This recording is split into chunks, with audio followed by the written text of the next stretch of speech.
नमस्कार दोस्तों, आप लोगों का नोटबुक आईएएस में स्वागत है। मैं यश कुमार आज आप लोगों के लिए करंट अफेयर लेकर आया हूं, जो कि ईयरली है। और ईयरली आप लोग जैसा जानते हैं, जून जून और जुलाई से लेके आपका जिस वर्ष परीक्षा होती है, जिस समय, उससे 15-20 दिन पहले तक का करंट अफेयर बहुत इम्पॉर्टेंट होता है। उसी को ध्यान में रखते हुए जुलाई 2023 का जो करंट अफेयर है, उसी को हम लोग आज कवर करेंगे। आप लोग इत्मीनान से वीडियो को फॉलो कीजिए। आइए हम लोग पहला क्वेश्चन देख लेते हैं। एशियाई क्रिकेट परिषद के अध्यक्ष कौन है? आपका पहला ऑप्शन है जय शाह, सौरव गांगुली, एहसान मणि और डेविड रिचर्डसन। तो यहाँ पर जो आपके हैं वह जय शाह हैं। आप लोग जय शाह को भली भांति जानते होंगे। यह बीसीसीआई के आपके सचिव भी हैं और साथ ही साथ आप यह एशियाई क्रिकेट परिषद के आपके अध्यक्ष हैं। यह जो हैं आपके अमित शाह, जो केंद्रीय गृह मंत्री हैं, उनके आपके सपुत्र हैं। आइए हम लोग अगला इसके व्याख्या के बारे में देख लेते हैं। जय शाह एशियाई क्रिकेट परिषद जो है उसके अध्यक्ष हैं। और आप लोग जैसा जानते हैं 20 जुलाई 2023 को एशिया कप 2023 के कार्यक्रम की घोषणा की गई थी। यह आपकी प्रीवियस ईयर का फैक्ट है। और ऐसे क्वेश्चन जो है वह यूपी पुलिस के एग्जामों में अक्सर पूछा जाता है। प्रश्न है, सबसे बड़ा फीफा महिला फुटबॉल विश्व कप संयुक्त रूप से कहाँ आयोजित किया जा रहा है या किया गया था? क्योंकि यह प्रीवियस ईयर का प्रश्न है तो किया गया था। पहला आपका ऑप्शन है संयुक्त राज्य अमेरिका और कनाडा, बी आपका ऑप्शन है ऑस्ट्रेलिया और न्यूजीलैंड, सी आपका ऑप्शन है फ्रांस और स्पेन, डी आपका ऑप्शन है ब्राज़ील और अर्जेंटीना। तो जो इसका आयोजन किया जा रहा है यह आपका ऑस्ट्रेलिया और न्यूजीलैंड में किया जा रहा है। हम लोग इसका व्याख्या देख लेते हैं। ऑस्ट्रेलिया और न्यूजीलैंड में सबसे बड़ा फीफा महिला विश्व कप जो है वह आपका 20 जुलाई 2023 को न्यूजीलैंड और ऑस्ट्रेलिया में आयोजित किया गया था। आपका अगला प्रश्न है, निम्नलिखित में से कौन सा सत्र भारतीय संसद के 3 सत्रों में से एक नहीं है? पहला आपका ऑप्शन है मानसून सत्र, शीतकालीन सत्र, बसंत सत्र और आपका बजट सत्र। तो बसंत सत्र कोई भी सत्र नहीं होता है, जबकि बजट सत्र और शीतकालीन सत्र और मानसून सत्र आपके होते हैं। तो यही आपका सही उत्तर आपका सी हो जाएगा। बसंत सत्र 2023 भारतीय संसद का मानसून सत्र 20 जुलाई को शुरू हुआ था और 11 अगस्त तक चला था यह।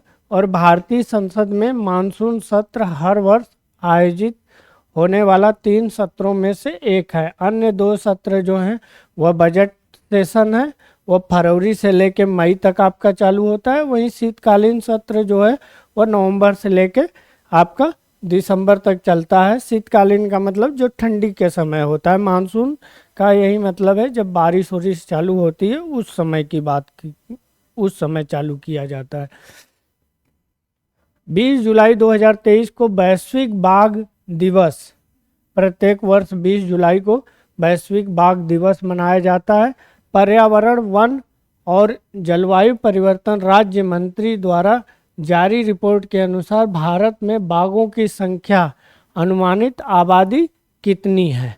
तो यह आपका जो ऑप्शन दिया गया है ए वो 2500 है, बी ऑप्शन है 3167, सी ऑप्शन जो है वह 3682 और डी ऑप्शन आपका है 3925। तो डी ऑप्शन जो है यही आपका सही है और यह 3925 है, जो कि हम लोग टारगेट जो रखे थे बाघों को अचीव करने के लिए, उससे ज़्यादा हमारे यहाँ बाघ हैं, जो कि विश्व में पहले नंबर पर है भारत।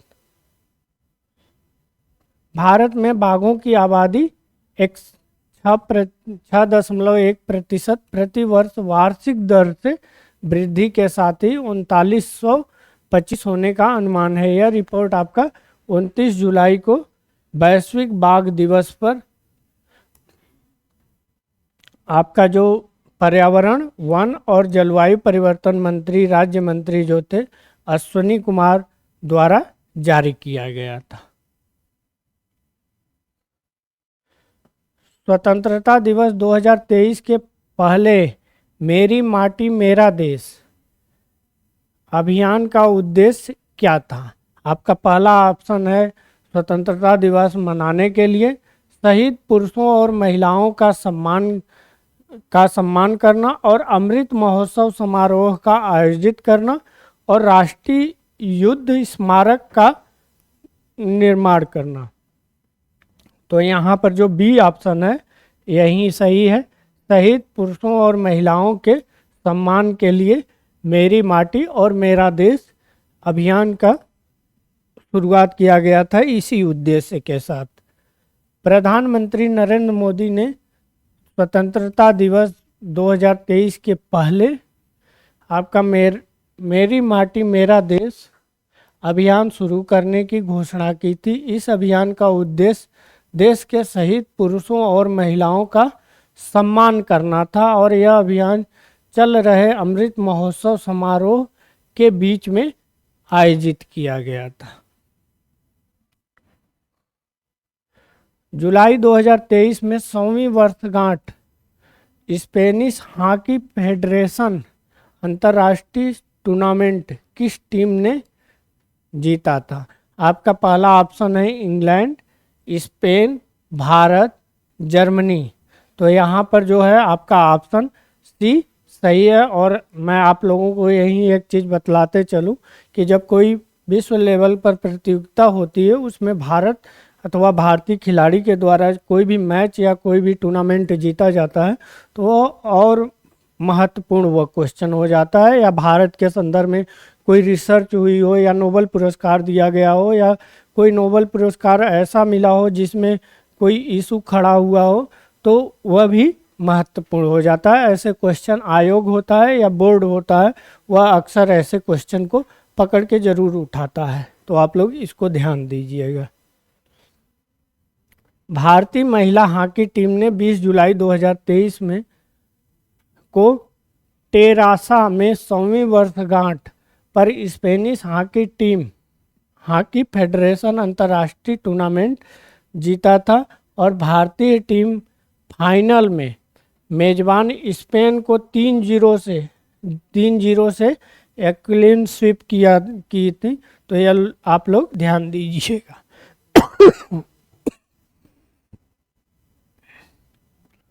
आइए हम लोग अगला देख लेते हैं। 30 जून 2023 को श्रीहरिकोटा से प्रक्षेपित इसरो के PSLV C56 रॉकेट का प्राथमिक पेलोड क्या है? आपका पहला ऑप्शन है DSSAR उपग्रह, बी आपका ऑप्शन है वेलाक्स AM माइक्रो सैटेलाइट और सी आपका ऑप्शन है आर्केड माइक्रो सैटेलाइट और डी आपका ऑप्शन है ST इंजीनियर पेलोड। तो आपका जो पहला ऑप्शन है यही आपका सही है, DSSAR उपग्रह। और इसरो की जो स्थापना हुई थी यह आपका 1969 को हुई थी, 15 अगस्त को। भारतीय अंतरिक्ष अनुसंधान संगठन इसरो PSLV C56 यह रॉकेट नंबर, इंजन का जो नंबर होता है रॉकेट का उसका नाम दिया जाता है क्रम का। रॉकेट ने 30 जून 2023 को श्रीहरिकोटा से SDSC SAR के पहले लॉन्च पैड से सिंगापुर का जो उपग्रह था DSSAR उपग्रह और 6 सहयात्री पेलोड को सफलतापूर्वक लॉन्च किया गया था।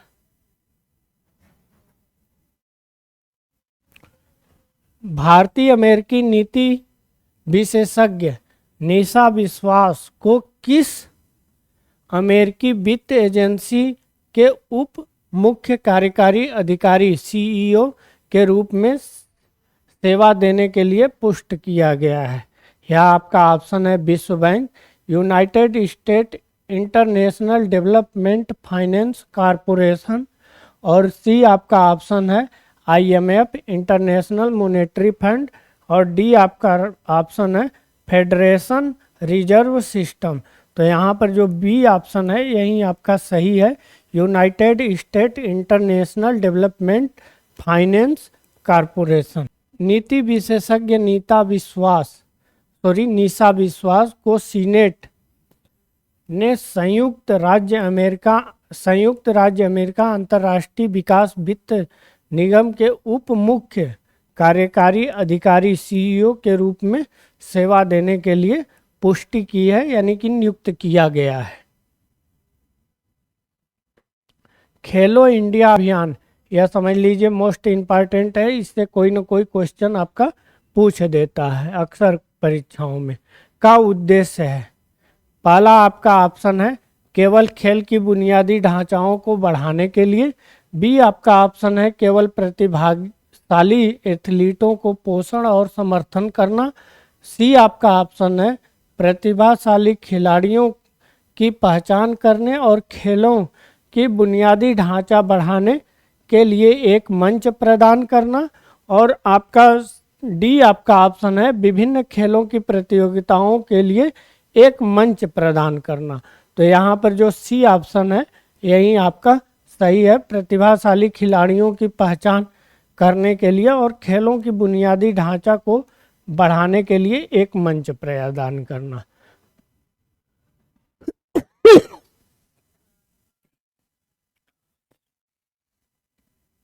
आइए हम लोग अगला प्रश्न देख लेते हैं। सबसे पहले इसका व्याख्या देख लेते हैं। केंद्रीय मंत्री अनुराग ठाकुर ने 28 जुलाई 2023 को लखनऊ में घोषणा की कि अगले 3 महीनों में देश भर में 1000 खेलों को खेलो इंडिया केंद्र को राष्ट्र को समर्पित किया जाएगा। मतलब कि देश भर में कुल 1000 खेलो इंडिया जो खेल है इसको बनाया जाएगा। यह घोषणा जो हुई थी यह आपका लखनऊ में किया गया था। यूनेस्को का मुख्यालय कहाँ पर स्थित है? आपका ए ऑप्शन है New York USA, London UK, Paris France, Geneva Switzerland. तो जो आपका यूनेस्को का मुख्यालय है यह आपका पेरिस फ्रांस में है, और वर्तमान समय में इसके एम्बेसडर की बात की जाए तो आपकी करीना कपूर जो हैं इसकी ब्रांड एम्बेसडर है। यूनेस्को संयुक्त राष्ट्र शैक्षिक, वैज्ञानिक और सांस्कृतिक संगठन है। इसकी स्थापना 1945 में संयुक्त राष्ट्र की एक विशेष एजेंसी के रूप में की गई थी। इसकी प्राथमिक मिशन जो है शिक्षा, विज्ञान, सांस्कृतिक और संचार के क्षेत्र में अंतर्राष्ट्रीय सहयोग को बढ़ावा देना ताकि शांति और सुरक्षा को बढ़ाया जाए। लेते हैं आई फ्लू या कंजक्टिवाइटिस क्या है? आप लोग यह समाचार पत्रों में अगर हमारे चैनल को भी आप लोग फॉलो किए होंगे तो हम लोगों का एक शॉर्ट वीडियो बहुत ज़्यादा वो व्यू बढ़ा है और बहुत ज़्यादा लोग उसको देखे भी हैं और लाइक भी किए हैं। तो वह कंजक्टिव या आई फ्लू के बारे में है। तो उसी के संदर्भ में यह है रेटिना की सूजन। रेटिना में जो है वह सूजन हो जाता है जिसके चलते यह आई फ्लू होता है, या कर्निया में सूजन होता है जिसके कारण होता है। और आपका सी ऑप्शन जो है वह कंजक्टिव वा का सूजन होता है, और डी जो है परितारिका का सूजन होता है। तो यहाँ पर जो सी ऑप्शन है यही आपका सही है। कंजक्टिवा का सूजन होने के कारण आपका कंजक्टिवाइटिस होता है, या आई फ्लू भी आप कहते हैं। देखते होंगे आँख लाल हो जाती है, लोग चश्मा ब्लैक वाला लगाकर चलते हैं क्योंकि आई कांटेक्ट में आने से यह और फैलता है। आई फ्लू जिसे कंजक्टिवाइटिस भी कहा जाता है दिल्ली NCR समेत देश के कुछ हिस्सों में बढ़ता हुआ देखा गया था। यह पिछले वर्ष जुलाई का यह घटना है, और काफ़ी मरीज इसको लेकर हॉस्पिटलों में भर्ती हुए थे। हालांकि घबराने की कोई ज़रूरत नहीं थी क्योंकि यह यह मामले स्वतः सीमित थे और इन्हें प्रभावी ढंग से प्रतिबंधित कर दिया, मतलब रोका गया था, ताकि साफ सफाई पर ज़्यादा ध्यान देने पर इस पर बल दिया गया था और बहुत जल्दी कंट्रोल भी हो गया था। ISSF जूनियर शूटिंग विश्व चैंपियनशिप 2023 में कौन सा देश पदक तालिका में दूसरे स्थान पर था? यह आपका पहला ऑप्शन है दक्षिण कोरिया, बी आपका ऑप्शन है भारत, और सी आपका ऑप्शन है अमेरिका, संयुक्त राज्य अमेरिका, और डी आपका ऑप्शन है चीन। तो इसमें जो दूसरे नंबर पर देश था वह हमारा प्यारा भारत था। आइए हम लोग व्याख्या देख लेते हैं। भारत ने 14 से जो 25 जुलाई के बीच दक्षिण कोरिया के चांगओन में आयोजित ISSF जूनियर शूटिंग विश्व चैंपियनशिप 2023 में पदक तालिका में आपका दूसरे स्थान पर था। 27 जुलाई 2023 को किस संगठन ने अपना 85वां स्थापना दिवस मनाया था? भारतीय सेना, CRPF, केंद्रीय रिजर्व पुलिस बल और BSF, सीमा सुरक्षा बल, IAF। आपका जो डी ऑप्शन है या IAF है, भारतीय वायुसेना है। तो यहाँ पर जो सी ऑप्शन है यही आपका सही है। CRPF जो है वहीं पहले इसे रॉयल पुलिस फोर्स के नाम से भी जाना जाता था। तो इसी का 85वां जो आपका स्थापना दिवस है वह आपका 27 जुलाई 2023 को मनाया गया था। केंद्रीय रिजर्व पुलिस बल ने 27 जुलाई 2023 को अपना 85वां स्थापना दिवस मनाया था। एशियन यूथ एवं जूनियर वेट लिफ्टिंग चैंपियनशिप 2023 किस शहर में आयोजित किया गया था? यह रहा नहीं है, यह था है, क्योंकि यह जुलाई 2023 का यह प्रश्न है। ग्रेटर नोएडा ए है, और बी आपका ऑप्शन है मुंबई, सी आपका ऑप्शन है नई दिल्ली, डी आपका ऑप्शन है कोलकाता।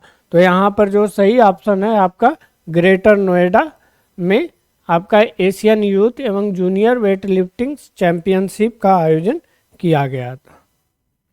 खेल मंत्री अनुराग सिंह ठाकुर ने 27 जुलाई 2023 को ग्रेटर नोएडा में एशियाई युवा और जूनियर भारोत्तोलन चैंपियनशिप 2023 का उद्घाटन किया था।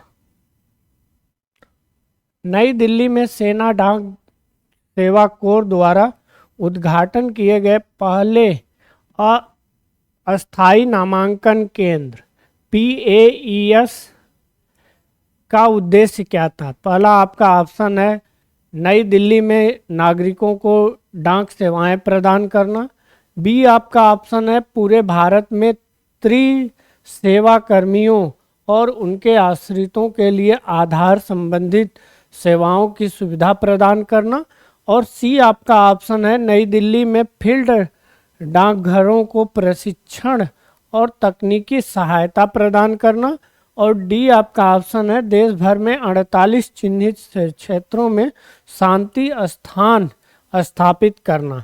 तो यहाँ पर जो बी ऑप्शन है यही सही है। पूरे भारत में सेवा कर्मी जो हैं आपके, जैसे आपका एक सेवा का यहाँ पर तात्पर्य है आर्मी, एयरफोर्स और नेवी से, और उनके आश्रितों के लिए आधार संबंधित सेवाओं को सुविधा प्रदान करने के लिए आपका दिल्ली जो सेना डाक सेवा कोर है उसके द्वारा उद्घाटन किया गया था।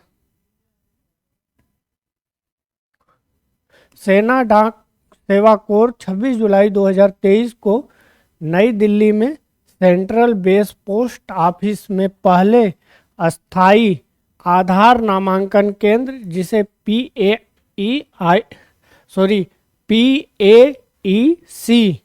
का उद्घाटन किया, और PAEC सेवा कर्मियों और उनके आश्रितों के संबंधित आधार संबंधित सेवाएं प्रदान करने के लिए था।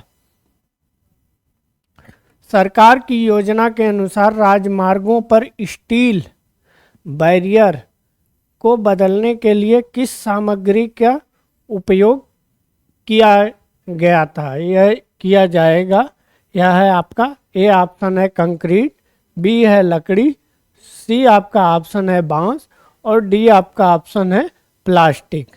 तो जो बी ऑप्शन है यही आपका सही है, जो बांस है उसी का बैरियर के रूप में इस्तेमाल किया जाएगा। सरकार की योजना है कि राजमार्गों पर स्टील बैरियर को बांस से बने विशेष बहुबल्ली बैरियरों से बदलने की है। केंद्रीय सड़क परिवहन मंत्री नितिन गडकरी ने खुलासा किया कि बांस के अवरोधों का उपयोग करने वाला एक पायलट प्रोजेक्ट छत्तीसगढ़ में पहले ही शुरू हो चुका है और जल्द ही इसे अन्य क्षेत्रों में लागू किया जाएगा। तो यह जो छत्तीसगढ़ है इसको आप लोग ध्यान में रखिएगा। कंबोडिया के प्रधानमंत्री हुन सेन ने अपने इस्तीफे की घोषणा की और अगस्त की शुरुआत में सत्ता किसे सौंप दिया गया? तो यह आपका है पहला ऑप्शन है उनके भाई फ्लू नासा को, बी ऑप्शन है उनका सबसे बड़ा बेटा हुन मैनेट और सी आपका ऑप्शन है कंबोडियन सम्राट डेन बोना और डी आपका ऑप्शन है विपक्षी दल के नेता होमी ताना को। तो जो इसमें बी ऑप्शन है वह अपने सबसे बड़े उनके बेटे थे हुन मैनेट को इन्होंने सौंपा। और कंबोडिया के जो राजा हैं वो बहुत ही रिच हैं, बहुत ही पैसे वाले हैं। दुनिया के सबसे लंबे समय तक सेवा करने वाले नेताओं में से एक कंबोडिया के प्रधानमंत्री हुन सेन अपने इस्तीफे की घोषणा की और 10 अगस्त 2023 को उनके जो बेटे हैं हुन मानेट उनको सत्ता सौंप दिया गया, वह सत्ता संभाल लिए। उस योजना का क्या नाम है जो ब्रिटेन के लिए स्नातक स्तर पर योग्यता वाले 18 से 30 वर्ष के बीच युवाओं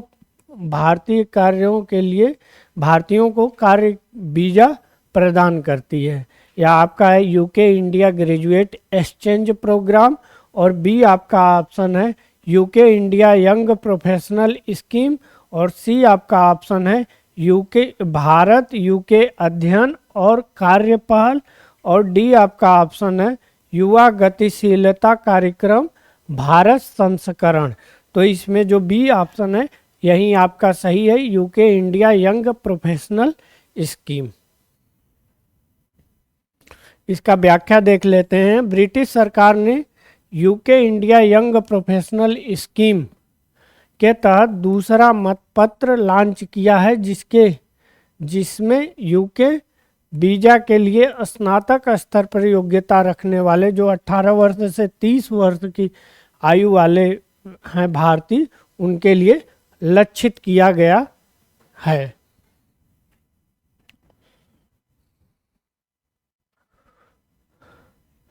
किस रेलवे स्टेशन को विरासत बहाली और आधुनिकीकरण प्रयासों के लिए यूनेस्को एशिया प्रशांत मेरिट पुरस्कार प्राप्त हुआ है? आपका वायकुला रेलवे स्टेशन है, बी आपका ऑप्शन है मुंबई सेंट्रल रेलवे स्टेशन, सी आपका ऑप्शन है हावड़ा जंक्शन रेलवे स्टेशन और डी आपका ऑप्शन है चेन्नई सेंट्रल रेलवे स्टेशन। तो यहाँ पर जो ए ऑप्शन है वायकुला रेलवे स्टेशन, इसी को आपका विरासत बहाली और आधुनिकीकरण प्रयास के लिए यूनेस्को पुरस्कार दिया गया है। वायकुला रेलवे स्टेशन जो 169 वर्ष पुराना है। वायकुला रेलवे स्टेशन सांस्कृतिक विरासत बहाली और संरक्षण के लिए यूनेस्को एशिया प्रशांत मेरिट पुरस्कार से सम्मानित किया गया है। यह रेलवे स्टेशन मुंबई की उपनगरीय रेलवे सेंट्रल लाइन पर स्थित है। अंतर्राष्ट्रीय मुद्रा कोष की नवीनतम रिपोर्ट के अनुसार चालू वित्त वर्ष जो 2023-24 है के लिए भारत का अनुमानित सकल घरेलू उत्पाद की वृद्धि दर क्या रखा गया है, क्या अनुमान प्रोजेक्ट किया गया है। क्योंकि यह इम्पॉर्टेंट क्वेश्चन उस समय होता है जब परीक्षा के 2-3 महीने पहले वह प्रोजेक्ट किया गया हो और इसमें एक पॉजिटिव सकारात्मक इसमें ग्रोथ देखी जाए जो कि अन्य एजेंसियों के रूप में, तो वहाँ पर उस एजेंसी का जो प्रोजेक्ट होता है उसे पूछा जाता है क्योंकि यह सकारात्मक चीज़ों को दिखाता है। तो आइए हम इसको भी देख लेते हैं, 1-2 बार इससे भी क्वेश्चन उठाया गया है। 5.9%, 6.1%, 6.3%, 6.5%। तो यहाँ पर जो अनुमान जताया गया है IMF द्वारा यह आपका 6.1% है। अगर IMF की स्थापना की बात की जाए तो यह 1945 में किया गया था। यह ब्रेटन वुड समझौते के तहत किया गया था और इसका मुख्यालय जो है आपका वाशिंगटन DC में है। अंतर्राष्ट्रीय मुद्रा कोष IMF ने 25 जुलाई 2023 को अपनी नवीनतम रिपोर्ट जो है वह विश्व आर्थिक आउटलुक यह रिपोर्ट है। इस पर यह क्वेश्चन एक बार पूछ दिया है UPSC प्री में कि विश्व आर्थिक आउटलुक रिपोर्ट कौन जारी करता है। तो रिपोर्ट में चालू वित्त वर्ष के लिए भारत के विकास का पूर्वानुमान बढ़ा दिया गया है जिसमें सकल घरेलू उत्पाद जो GDP है यह 6.1% की वृद्धि का अनुमान लगाया गया है। यह अप्रैल में जारी विश्व आर्थिक आउटलुक 5.1% से ज़्यादा है। किस ऑपरेशन को हर वर्ष 26 जुलाई को कारगिल विजय दिवस के रूप में मनाया जाता है? Operation cactus, operation Meghdoot, operation Vijay और ऑपरेशन पवन। तो अगर आप लोग कारगिल युद्ध के बारे में जानते होंगे 1999 में भारत और पाकिस्तान के बीच लड़ा गया था, तो उसमें जो ऑपरेशन विजय के नाम से जिसे जाना जाता है वहीं आपका यह बी आपका ऑप्शन है। इसके नीले पक्षी के लोगों को यक्स में बदल दिया गया है।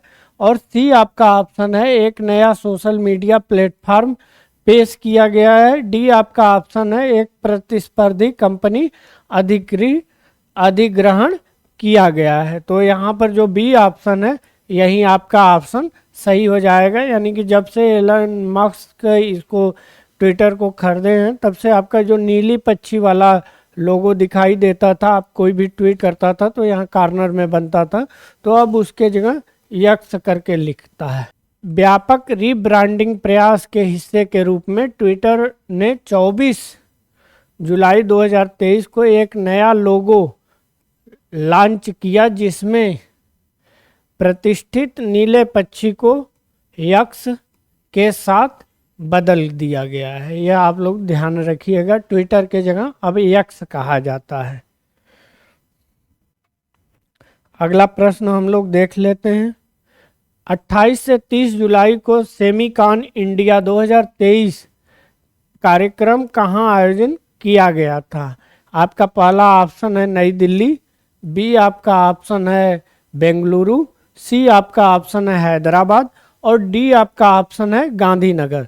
तो यह जो हुआ था आपका गुजरात में गांधीनगर में आयोजित किया गया था। इसका व्याख्या देख लेते हैं। सेमिकॉन इंडिया 2023 28 जुलाई से 30 जुलाई तक आयोजित किया गया था। यह गांधीनगर गुजरात में आयोजित किया गया था। इस आयोजन में भारत के सेमीकंडक्टर मिशन के द्वारा किया गया था, क्योंकि सेमीकंडक्टर जो है यह बहुत ही महत्वपूर्ण इंस्ट्रूमेंट है जो कि गाड़ी से लेके मोबाइल या कोई भी चीज़ आप देख लीजिए सबके लिए बहुत ही इम्पोर्टेंट इसका रोल है। लाइफ टाइम अचीवमेंट के लिए राष्ट्रीय भूविज्ञान पुरस्कार 2022 किसे प्रदान किया गया था? आपका पहला ऑप्शन है डॉक्टर ओम नारायण भार्गव, बी आपका ऑप्शन है डॉक्टर अमीय कुमार सामल, और सी आपका ऑप्शन है द्रौपदी मुर्मू, और डी आपका ऑप्शन है बनारस हिंदू विश्वविद्यालय। तो यहाँ पर जो ए ऑप्शन है यही आपका सही है, डॉक्टर ओम नारायण भार्गव को दिया गया था। आइए हम लोग इसका व्याख्या देख लेते हैं। राष्ट्रपति द्रौपदी मुर्मू ने 24 जुलाई को नई दिल्ली में भूविज्ञान में उपलब्धियों के लिए व्यक्तियों और टीमों को सम्मानित करते हुए राष्ट्रीय भूविज्ञान पुरस्कार 2022 से प्रदान किया था।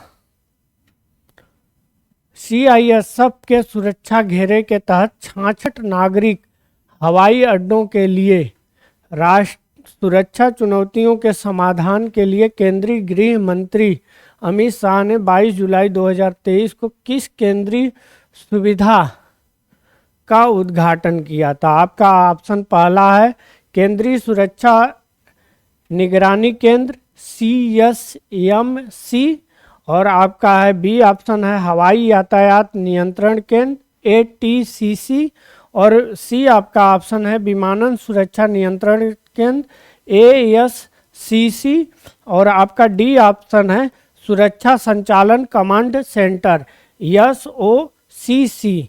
तो यहाँ पर जो सी ऑप्शन है यही आपका सही है, विमानन सुरक्षा नियंत्रण केंद्र। केंद्रीय गृह मंत्री अमित शाह ने 22 जुलाई 2023 को नई दिल्ली में महिपालपुर परिषद में केंद्रीय औद्योगिक सुरक्षा बल के विमानन सुरक्षा नियंत्रण केंद्र का उद्घाटन किया था। एओसू, क्योंकि यह कोरियाई नाम है तो इसलिए पढ़ने में थोड़ा वैसा हो रहा है। एओसू में कोरिया ओपन 2023 बैडमिंटन पुरस्कार युगल खिताब किसने जीता? आपका पहला ऑप्शन है फजल अल्फियान, मोहम्मद रियाज आर्दिएंटो, और बी आपका ऑप्शन है लियांग वेई केंग और वांग चांग, और सी आपका ऑप्शन है सात्विक साईराज रंकी रेड्डी और चिराग शेट्टी। वहीं आपका डी ऑप्शन है उपर्युक्त में से कोई नहीं। तो यहाँ पर जो सात्विक साईराज रंकी रेड्डी और चिराग शेट्टी है, आप लोग इस बार हमें बतलाइए। यहाँ पर एक मेरा आप लोगों से क्वेश्चन है कि मेजर ध्यानचंद जो राष्ट्रीय खेल पुरस्कार है वह इस वर्ष किनको दिया गया है? सात्विक साईराज रंकी रेड्डी और चिराग शेट्टी ने 23 जुलाई 2023 को एओसू में कोरियाई ओपन बैडमिंटन पुरस्कार युगल खिताब जीता था। अगला प्रश्न है कौन सा परिषद देश के G20 नेताओं की बैठकों की मेजबानी करेगा और भारत सबसे बड़ा बैठक प्रोत्साहन और सम्मेलन प्रदर्शनी गंतव्य बनाया गया है? पहला आपका ऑप्शन है प्रगति मैदान नई दिल्ली, हनोवर प्रदर्शनीय केंद्र, अंतर्राष्ट्रीय प्रदर्शनी सह सम्मेलन केंद्र, और डी आपका ऑप्शन है राष्ट्रीय प्रदर्शनी और कन्वेंशन सेंटर संघाई। तो आप लोग यह अगर फॉलो किए होंगे तो प्रगति मैदान जो है वहीं पर आपका सबसे बड़ा सेंटर के रूप में स्थापित किया गया था।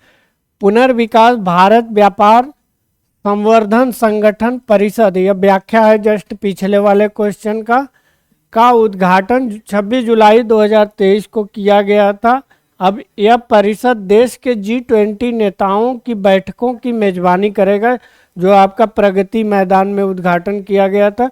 प्रगति मैदान परिषद में 123 एकड़ के परिषद क्षेत्र में को कवर करते हुए देश की सबसे बड़ी बैठकों और प्रोत्साहन सम्मेलन और प्रदर्शनी का गंतव्य बन गया है। आप लोग अगर अंतर्राष्ट्रीय पुस्तक मेला में जाते होंगे तो यह प्रगति मैदान में ही हर साल आयोजित किया जाता है।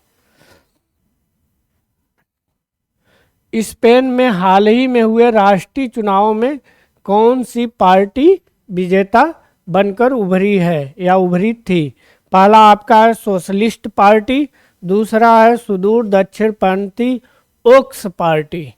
ओक्स पार्टी, सी आपका ऑप्शन है पॉपुलर पार्टी और डी आपका ऑप्शन है कंजर्वेटिव पार्टी। तो जो आपका सी ऑप्शन है पॉपुलर पार्टी पीपी, यही सबसे बड़ी पार्टी के रूप में बन के उभरी है वहाँ राष्ट्रीय चुनाव में। रूढ़िवादी पॉपुलर पार्टी ने 23 जुलाई 2023 को स्पेन की जो राजधानी है वह मैड्रिड है और स्पेन जो है फ्रांस के जस्ट बगल में है,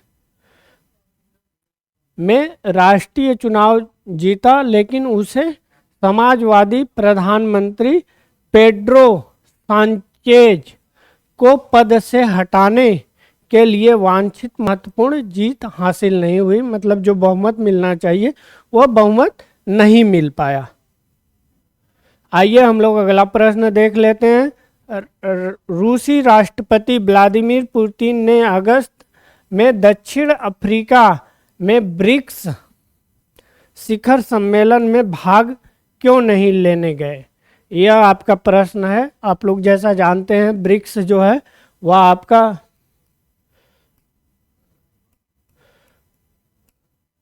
ब्रिक्स जो है वह 5 कंट्रियों का समूह है। चूंकि अब इसमें सदस्य देशों की इजाफा कर दी गई है, बढ़ गया है, तो आप लोग बतलाइए कौन कौन से देश नए जुड़े हुए हैं और इसकी स्थापना कब की गई है।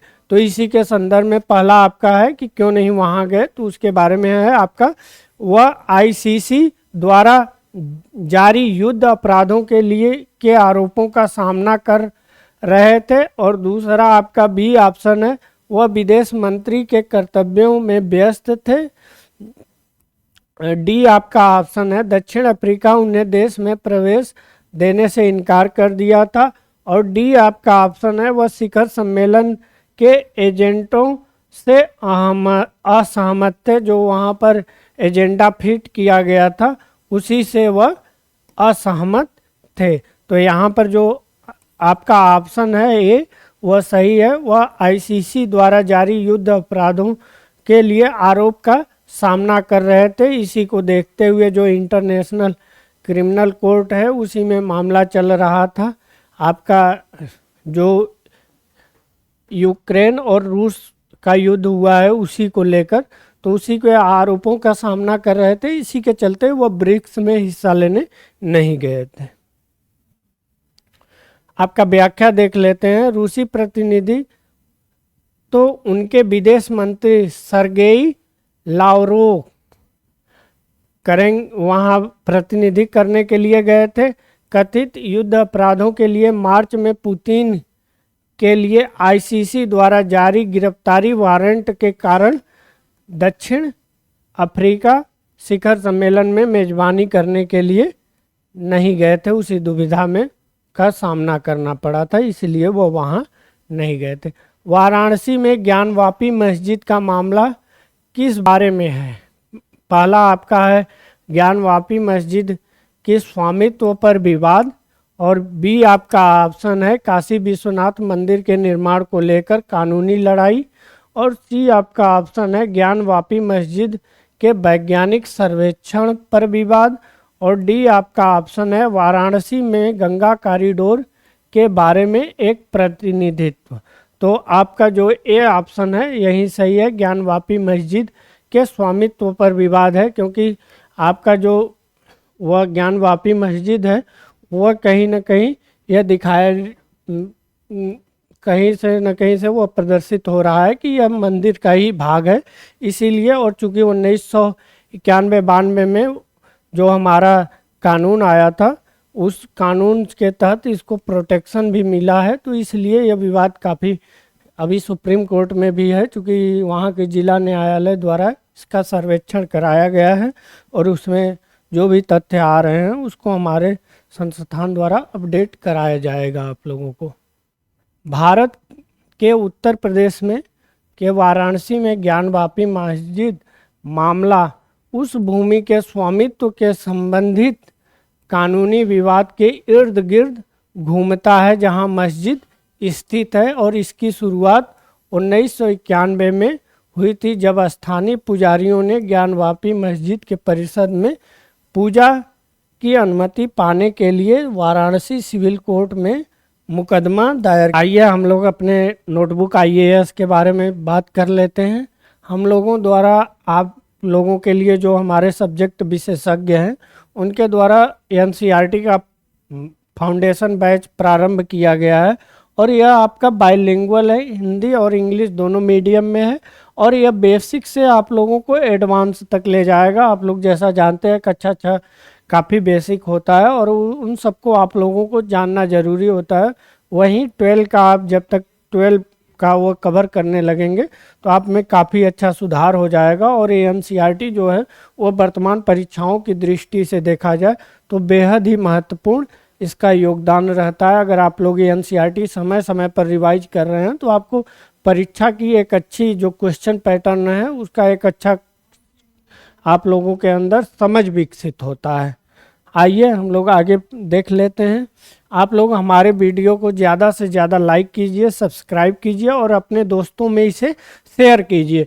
और साथ ही साथ आप लोगों से एक है कि आप लोग हमारे इस जो नोटबुक आईएएस ऐप है इसे गूगल प्ले स्टोर से notebook IAS education for all type कीजिए, वहाँ से यह लोगो दिखाई देगा और इसको आप लोग डाउनलोड कीजिए। डाउनलोड करने के बाद इसे लॉगिन कीजिए और यूपी पीसीएस का आप लोग जानते हैं जैसा यूपी पीएससी जो प्री है 2024 यह आपका 17 मार्च को इसका पेपर है और 17 मार्च के पेपर को देखते हुए हम लोग जो 35 इसका टेस्ट है वह मात्र आपका 99 रुपये में हम लोग ऑनलाइन दे रहे हैं। तो आप लोग इसे जाकर चैनल पर हमारे सब्सक्राइब कीजिए और 35 टेस्ट का आप लोग लाभ उठाइए। धन्यवाद।